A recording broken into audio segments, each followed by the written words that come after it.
tobawa enaje kubate chibagwana bebera nyumba wasokolo mambangalawa. Dr. Jose Chameleone munange yatuusiddwa dda mu America nga tannatuusibwa munange mu ddwaliro bibino munange ate ebitambula information esaidi eno ku Dr. Jose Chameleone ate nga omukulu munange Bobi Wine kw'ossa ne Barbie Kyagulanyi munange bagezezaako okuyimba oluyimba Redux Vibes ate wali wonna ate n'ebinyuma wali ku One Love Beach muganda wange gwe alaba Jaminat Yugi ngenda kubeera nga nkutandisa munange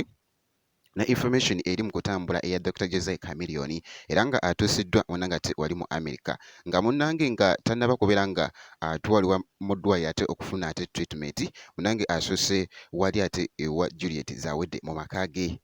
kw'ossa ate ne mwana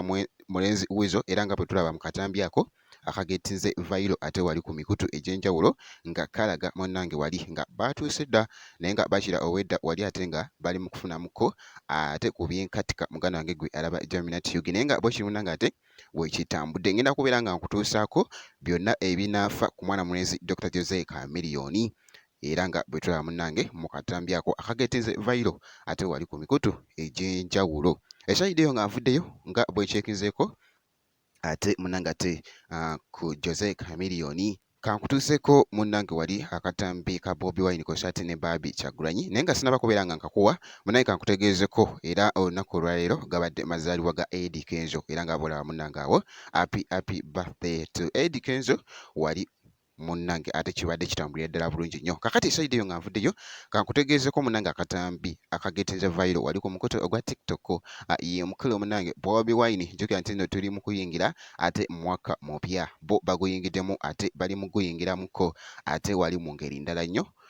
sigenda kubeera nga nkulwisaawo kansooke nkuwa akatambi kano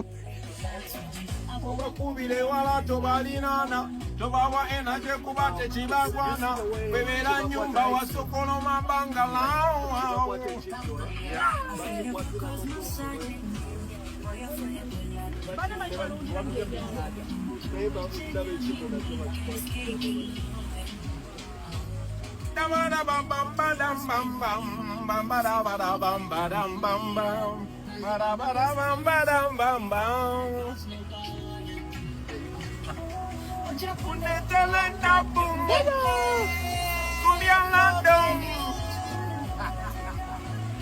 Get that camera off my phone. naye nga bwekityo munange ate bwekitambudde making sure nti no subscribinga wobeera nga tonaba ngenda kubeera nga nkomawo ate ne update ndala maaso eyo bwekiti